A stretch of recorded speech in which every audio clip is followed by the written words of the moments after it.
and especially from our brothers and sisters in northern Kenya, where drought continues to tighten its grip just as families prepare for the holy month of Ramadan.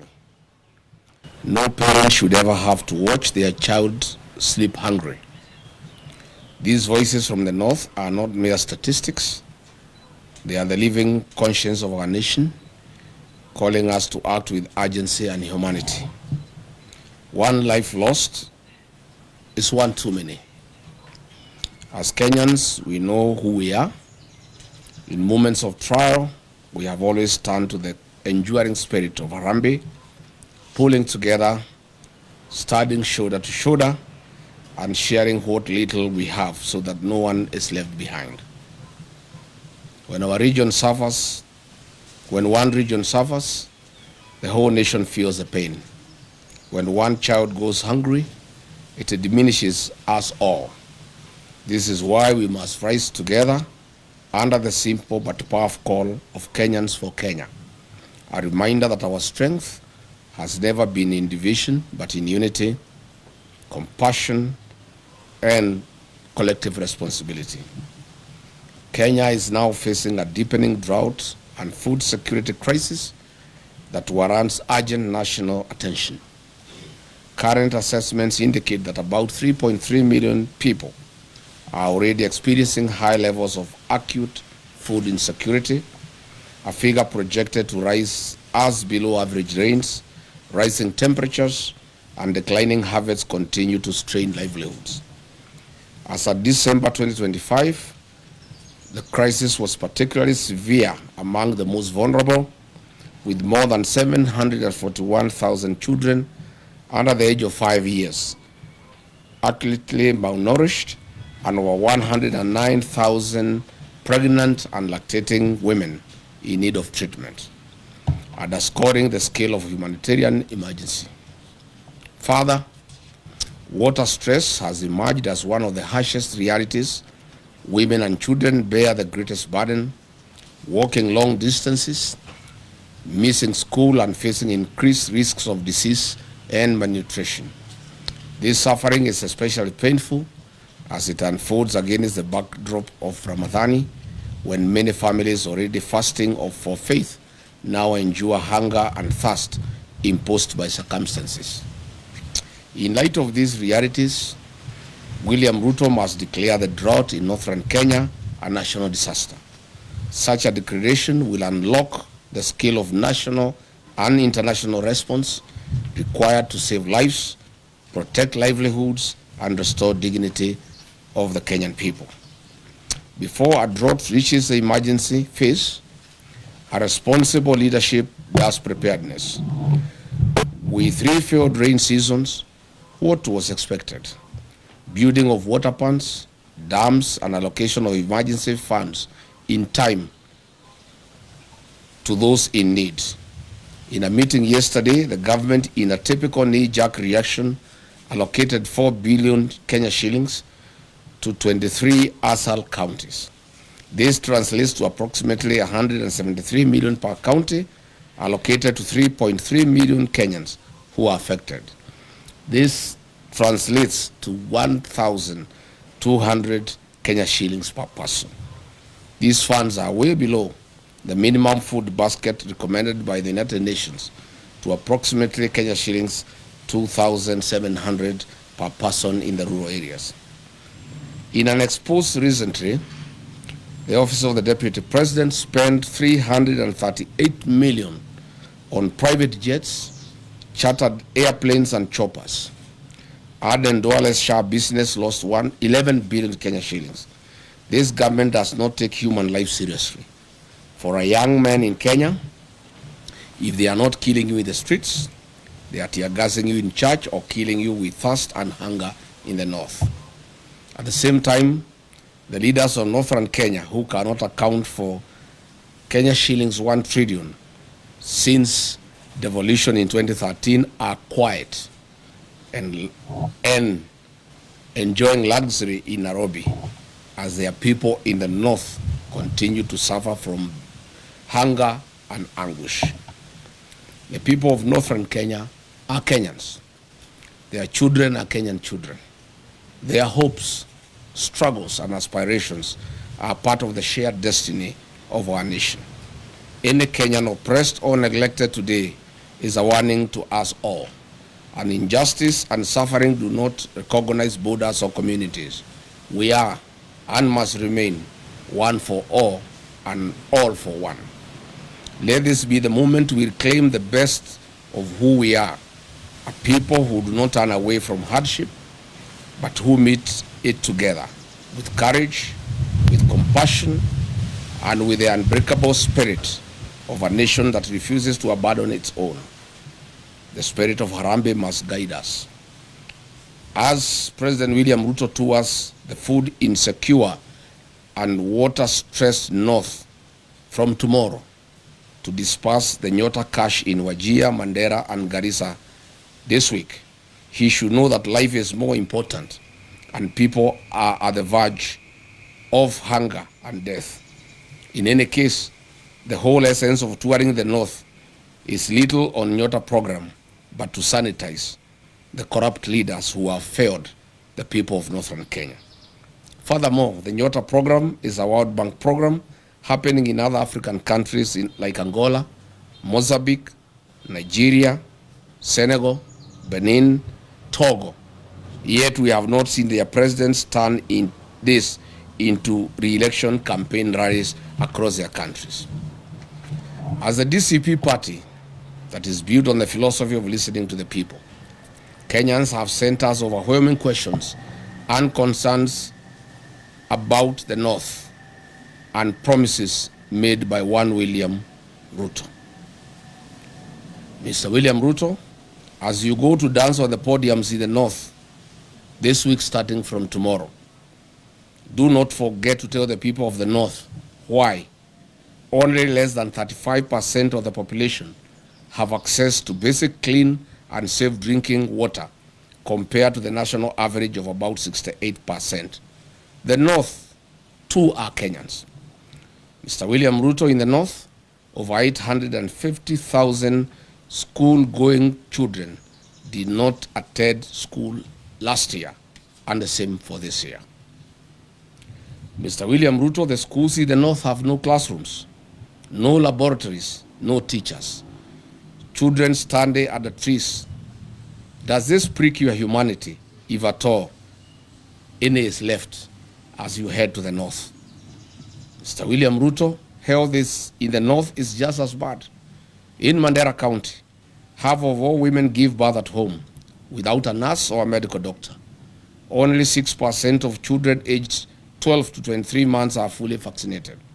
I do not know whether you understand what this means to the future of the North and Kenya.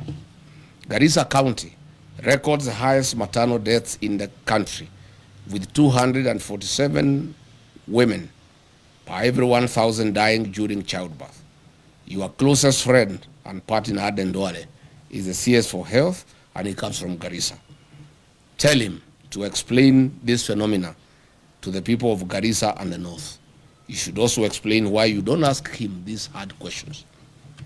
Mr. President, in Wajir County, 90% of the population lives in extreme poverty, the highest in Kenya. Marsabit records 85.8%, while Mandera, Isiolo, and Garissa each have over 77% of their people struggling to survive. These are not just numbers. They are mothers dying, children going hungry, and families suffering every day. And because, William Ruto, you are part of the mess in the North through lies and fake promises, please, before you make other promises starting tomorrow, note that the promises you have made to the North in the last 3 years are running into trillions of shillings burdened in lies. We take the trouble to remind you some of them. Mr. President, on 25th of November 2023 at Loyangalani Cultural Center in Marsabit County, while attending the Marsabit Lake Turkana Cultural Festival, you openly lied to the residents of Marsabit that they will be connected to the national electricity grid through Lake Turkana wind power by the year 2024. We are in 2026 and the status quo remains. Mr. Ruto, you lied that power main grids would be constructed immediately in the towns of Moyale, Marsabit, and North Hall. Zero works have commenced. As Ramadan nears, please give these Kenyans power. They do not need to cross to Somalia and Ethiopia to get ice cubes like they have done in previous years. Mr. Ruto, you lied that the Ministry of Mining, Blue Economy, and Maritime Affairs would construct, with immediate effect, fish landing sites and fish processing zones in Turkana County. 3 years later, all we see is cattle rustling and ravaging drought. William Ruto, you lied that the Turkana University College would be granted a charter by the year 2024 to be a fully fledged public university. As usual, where is the university charter for Turkana University for the last 3 years? Mr. Ruto, you lied that FGM would be dealt with accordingly and perpetrators be held accountable. Today, the prevalence of FGM in Marsabit County is at 83%, ranking Marsabit County as the third highest county in Kenya in FGM prevalence. I hope you understand what this means to women and girls of Marsabit as they look forward to exploiting their full potential. Why lie to women and girls, Mr. President?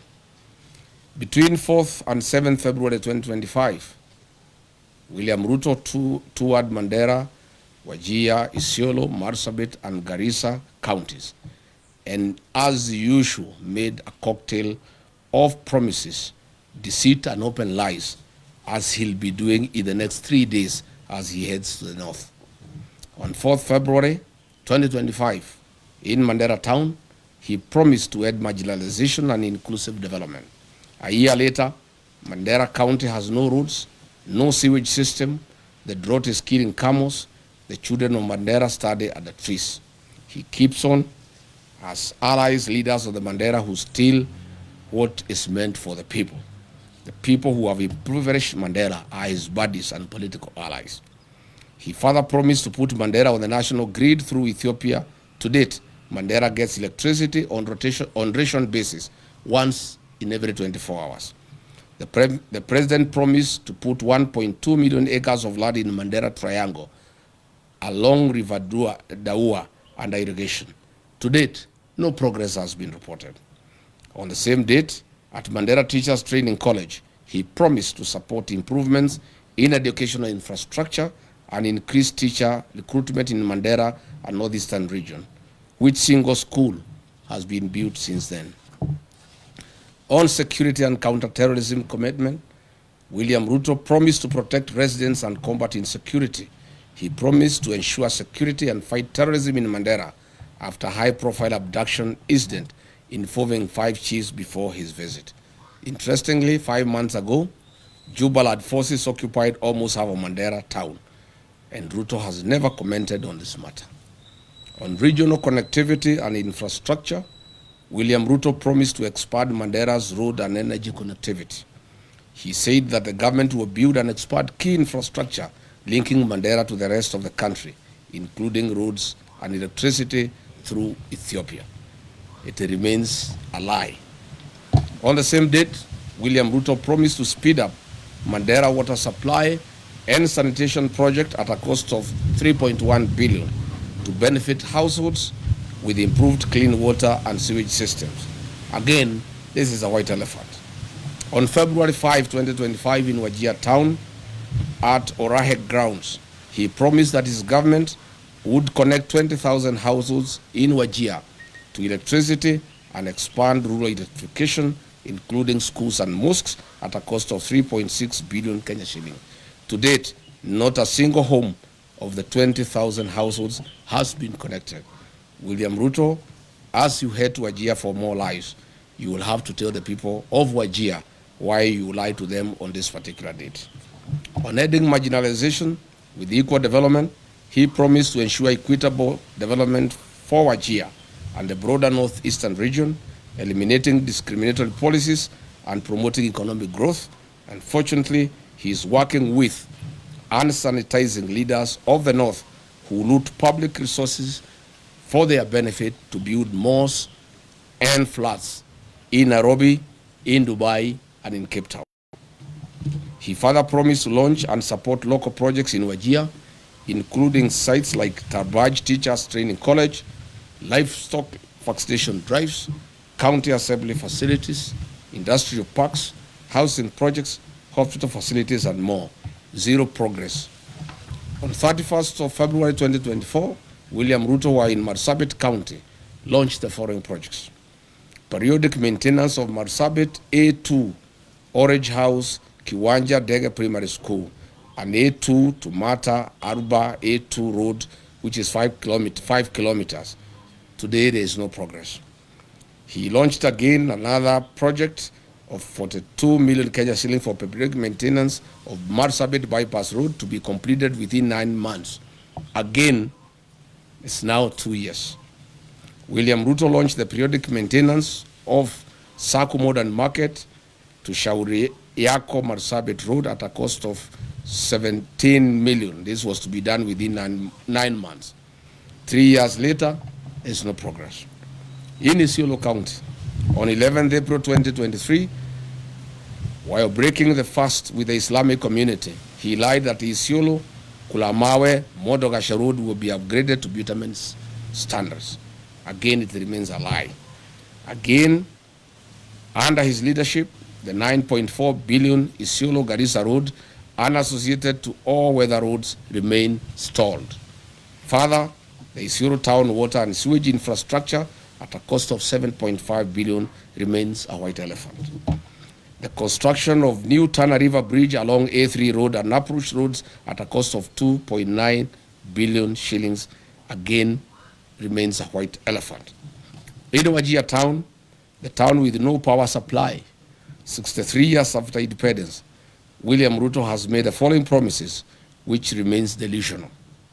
Water plants at Ajawa, Abdiwako, Kwara, Badibidan, Alanas, Asewaji, Bojigaras, Lehele, Sheba, Abakwifin, Abakwida, Dagale, and Sharifa. Water projects in Habasweni, Buna, Wajia Ball, water piping and supply, Elnuna, Tulatula, rehabilitation of Banish water project, Tabaj water supply, Kulsini water supply, Dentelai water project, Elders and Ole water supply. These remain lies to the people of Wajir. In terms of irrigation projects, he has promised Wajir South Cluster, Mansa, among others. Note that the above water projects are worth billions of shillings, and Mr. Ruto, get these projects moving. As you go to Wajir, tell the people of Wajir why you lied to them and why you have come back when you have not implemented what you promised them. As we speak today, Wajir Level 5 Hospital and Griffith Level 4 hospitals have no sterilization and surgical sets, leave alone having reliable power supply. William Ruto, with the governor of Wajir, you may need to explain this to the people of Wajir. The construction and upgrading of bitumen standards of the following roads in Wajir County remain a campaign lie and tool for William Ruto. Habaswen Township, Elders Township roads, Bute Town roads, construction of Wajir Bypass, drift on Lokole Elders Road, and the Habasweni Mosque Water Point Road. Your poetic road of Ramu, Gari, Elwak, Kobo, Kotulo, Tarbaj, Wajir, Samatar, Modogashe, Isiolo, tell us why majority of the sections are stored for the last 3 months and workers have never been paid their money to be able to continue with the construction. Tell the people of Mandera why power is being supplied once in every 24 hours. You must say what is happening at the Mandera Kenya Power Station. Finally, William Ruto, on 4th November 2023, in Lamu County, Kizingitini, Pate Island, you lied that Kenya shilling 700 million was available for construction of Mutagawada Sea Road. People are still waiting. Where is the 1 billion shillings for the development and equipping of 9 fishing lad sites for Mukowe in Lamu, a lie you told on 27th August 2023? Good people, that's where we are. We wanted to tell William Ruto as he goes to the north, the problem of northern Kenya is a problem of accountability. theft of public resources by leaders that he wines and dines with. He is going to be with those leaders in military choppers, blowing dust and wind to hungry population with no water and food. I would like to ask him to carry food and water for the people of northern Kenya. All the mains and all the beans and rice, blankets, food and non-food items being used in central Kenya, in Nyandarua, in Kiambu, in Murang'a, Kirinyaga, Nyeri, to campaign, he should take those foods and non-food items. I found yesterday in Nyandarua trucks of blankets, trucks of rice and beans being taken to people who have food, who have potatoes, who have carrots. This food is required in northern Kenya. So that is why I called this press conference to ask President William Ruto before he goes to the north to prepare these answers for the people of northern Kenya, because it is immoral to cheat populations. These people are dying, they are hungry, they have no water, they have no food, they have no medicine, their animals are dying. And then you go to dance with them and lie to them all. Asanteni sana. Any question? Yes, citizen.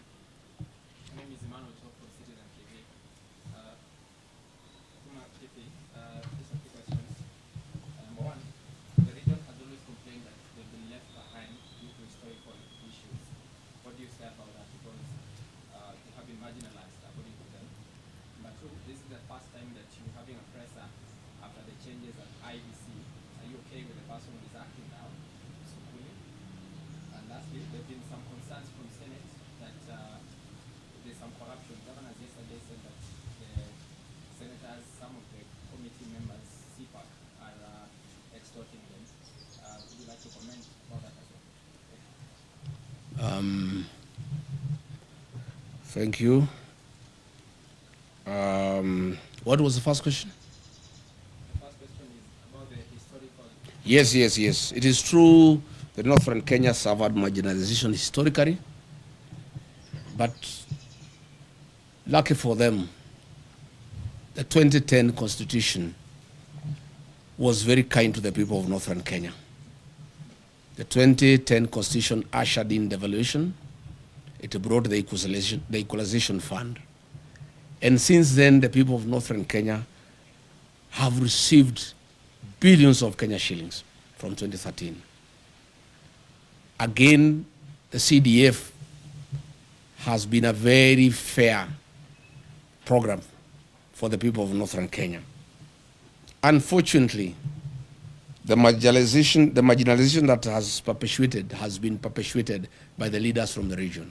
I have put them to task to explain to the people of northern Kenya where is 1 trillion shillings that has come to northern Kenya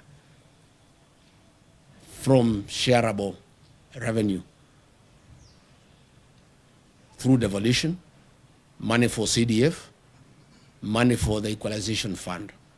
When you go to Wajir, to Mandera, to Garissa, to Isiolo, to Marsabit, there's nothing on the ground. If you come here to the mountain region, you will see money meant for CDF. There are all manner of schools. All schools have tiles. Schools have cabro. They have modern buildings. If you go here to Kajiado North, the money for CDF is visible in the rest of the country. But there's nothing in northern Kenya. Zero. All these leaders are just here in Nairobi. But there is no accountability because they don't even allow audit to take place. They feign insecurity so that audit has to go into northern Kenya. If you look at the money that has been given to the governor since 2013, there are no hospitals, there are no dispensaries, there are no health centers, there are no ECDs, there are no roads, there is no water, there is nothing.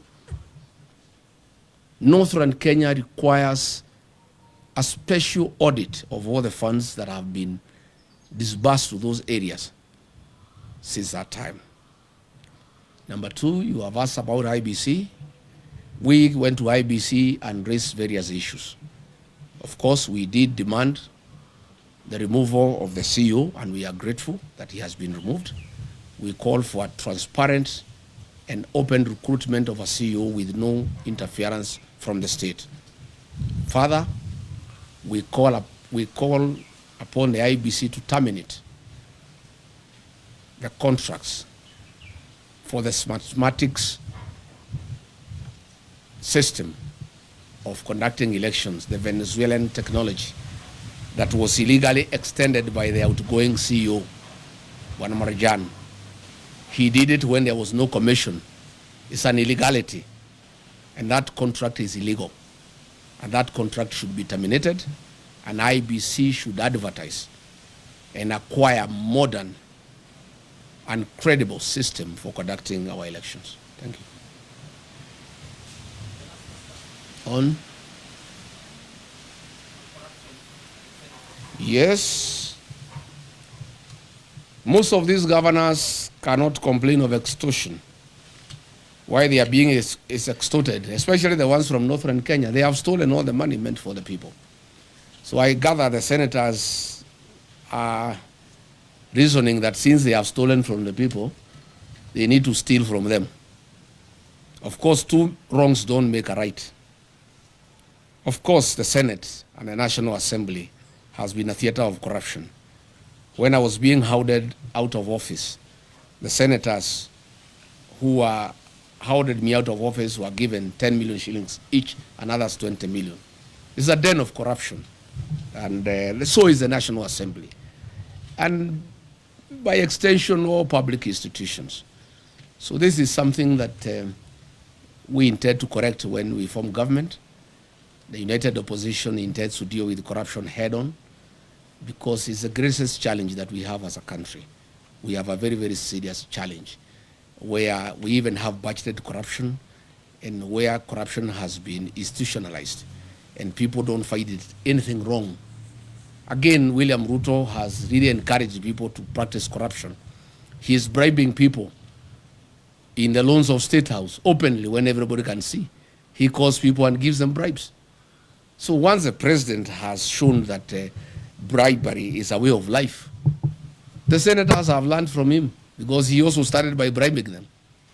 So when he is not available to bribe them, they have to be bribed by somebody else. And so bribery has become a normal way of life in this country, and it has been perfected by William Ruto. He is shamelessly, with his deputy, going around in the country with sacks of money stolen from institutions like Kenyatta National Hospital to bribe people for re-election. And therefore the senators, the MPs, the police, the administrators, everybody is learning from the best. William Ruto is the one who has perfected bribery as a way of life. And therefore everybody has learned from him. And that is the country now that we have. And that is why we are preparing for the next election to correct this situation by removing from office and bringing a government that is transparent and accountable. Yes?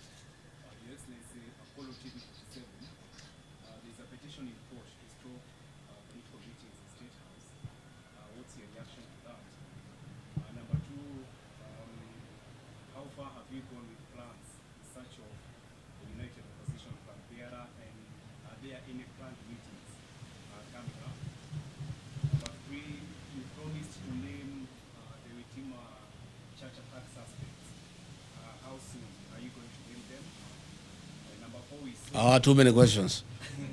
Those are enough. One, we agree with that petition. State House has become a scene of crime. Instead of being a coveted institution where good policies are conceived and pronounced, it has become the center of corruption and bribery.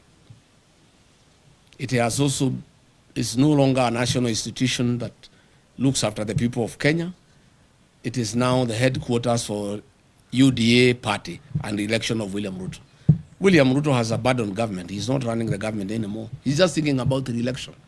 So State House is a campaign scene, and again, a scene of corruption and bribery. We are committed to have one single presidential candidate to face William Ruto. We want to ask patience from the people of Kenya. Coalition building is a delicate affair, but the people of Kenya have been very clear to us that they want one candidate to face William Ruto, and we want to give them that commitment. On my part, I want to give that commitment. And when I listen to my sister Mother Karua and my other brothers in the alternative government, they are all committed that we shall have one single presidential candidate to face William Ruto. What I want to ask is patience, and there is no hurry. Mwaki, the third president of the Republic of Kenya, was named as the opposition flag bearer on the 14th of October 2022, when the election was on 27th December the same year. 2 months, 13 days apart. There's no hurry. We can take our sweet time. If you ask me, we should not be in a hurry. Anything from March, April next year is good enough. We told IG Kaja that we shall go back on the 16th for a report. We want to hear from him. I have information William Ruto has said those people should not be taken to court because he will be indicted. And he will be shooting himself in the foot because they are actually policemen and politicians very close to him. The investigations have actually unearthed all the police officers who were on the scene and the politicians who hosted them and who planned the attack. But there will be a very serious cover-up. I have information that William Ruto has said that he would not allow the prosecution of those politicians and those policemen because his government will be right in the center of it. But let's cross the bridge when we get there. We'll go to see the IG on the 16th. He promised us that he'll give us a progress report. And we told him we want arrest and prosecution by then. But let's cross the bridge when we get there. Last one. Yes.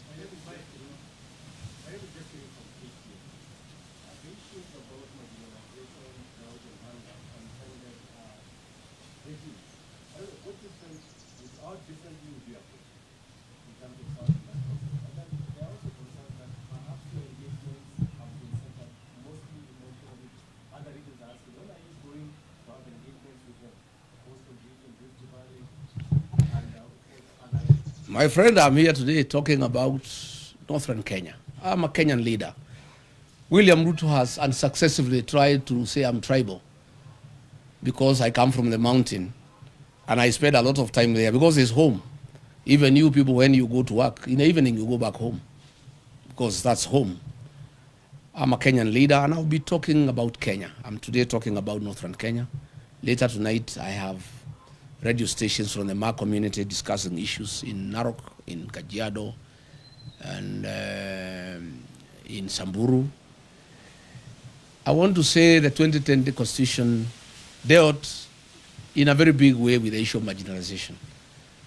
My administration will work on accountability to make sure that funds, public funds,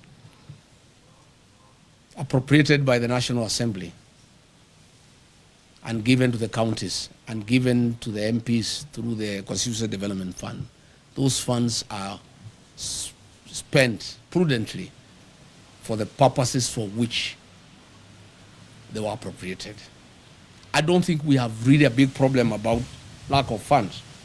It's the issue of accountability, and more so the North. The people of Northern Kenya have borne the brunt of lack of accountability. And they have been taken for granted for too long. And that's why they're happy with me. And I can tell you, President William Ruto has the MPs and the governors in Northern Kenya and the senators. I have the people. The people are with me because I'm talking their language. And I've become a very serious defender of the people of Northern Kenya. And I want to give them a solemn promise and undertaking that in the next 1.5 years, I'll be their spokesman. I'll bring out all the issues that bedevil their region. I'll call out their leaders until they get justice. And after I'm elected president, I'll sort them out. I'll carry out a special audit on funds allocated to those regions from 2013 to date.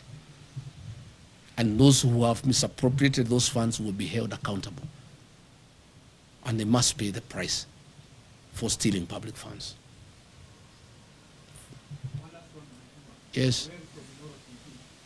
What do you have to say about the health situation in the Mount Kenya region now that you are against the food supply system being used by politicians? The drought situation in Mount Kenya region is very minimal. There are very few areas that receive relief food in the Central Kenya region, where I worked for many years as a district officer. I know the Mount Kenya region like the back of my hand. We have some little challenge in Tharaka, some little challenge in Bere, some little challenge in Katwanyaga, in Thika, some little challenge in Kakuzi, in Maragua, some little challenge in Karai, in Kikuyu, some little challenge in Deya, in Rimuru, some little challenge in Kieni, in Nyeri. That's it.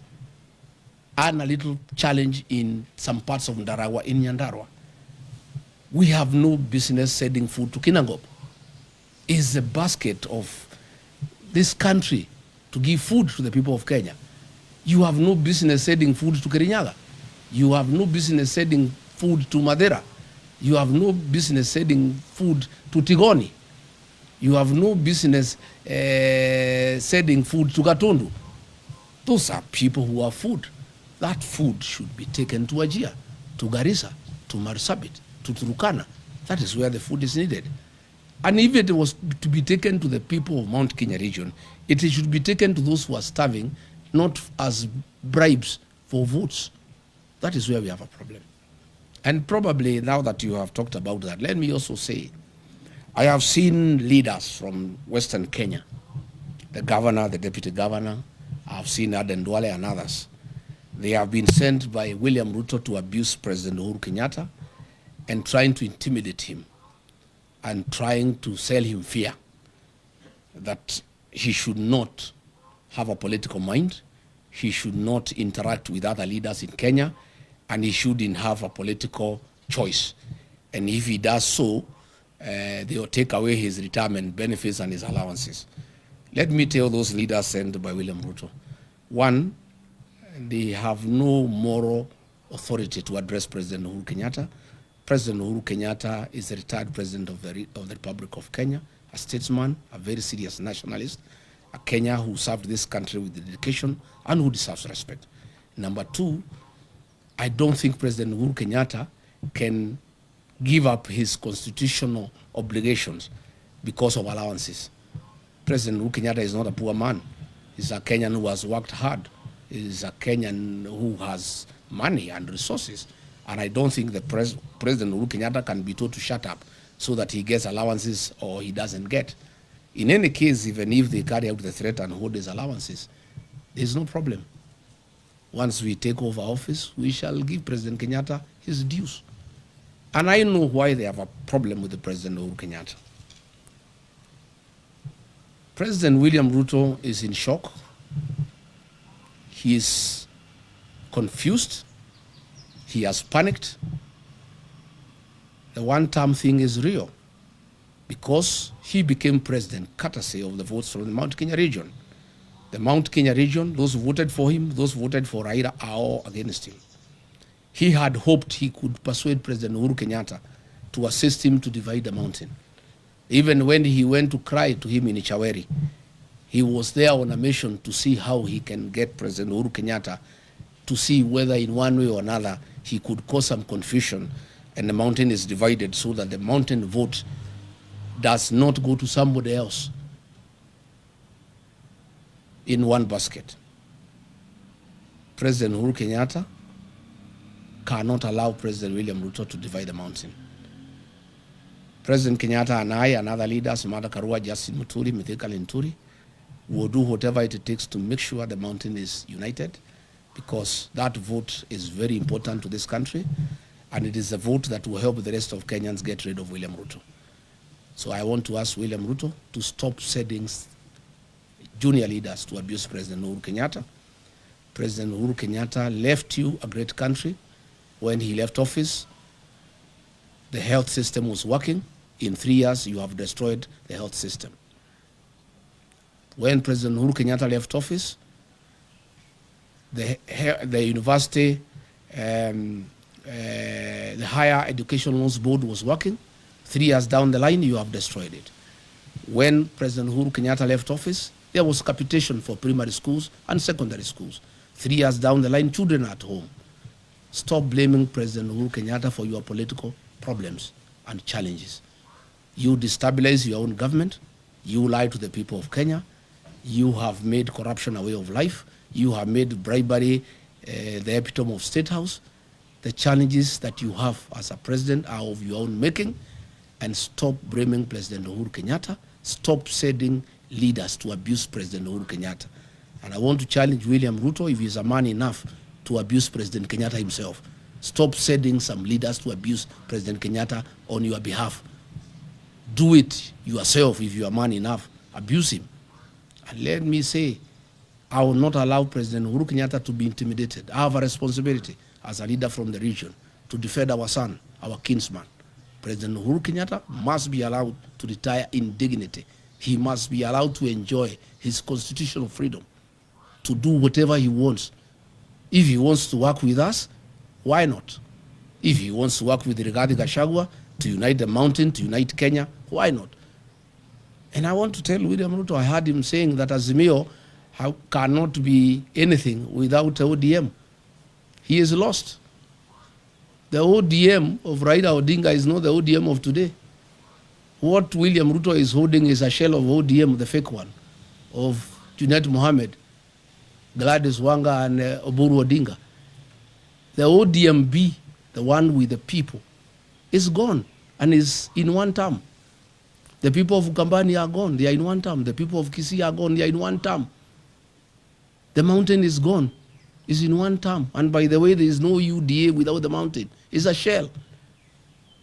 So let him know, and he should know, Azimio only lost because the mountain did not go to Azimio in total. As we talk, the mountain, Azimio, United Opposition, ODMB, all of us are in one term. We'll get 70+1 and we'll make him one-term president. So let him stop sending people to abuse President Uhuru Kenyatta. Let him not demean Azimio. Let him deal with his own challenges that are self-inflicted. He mismanaged politics. He mismanaged the country. He made corruption a way of life. He made lies as his trademark. And Kenyans are fed up because they can see through him. And therefore, he should sort out his own problems, and he should not send people to blame President Uhuru Kenyatta for his woes. And I want to say to the people of Kenya that I will take time. Anytime Uhuru Kenyatta is attacked, I must defend him as our retired president, as my brother, as my kinsman. And I have a responsibility to do so. And that I'll be able to do from time to time. Thank you very much, asanteni sana. Mungu abariki. I think we have said enough, asanteni.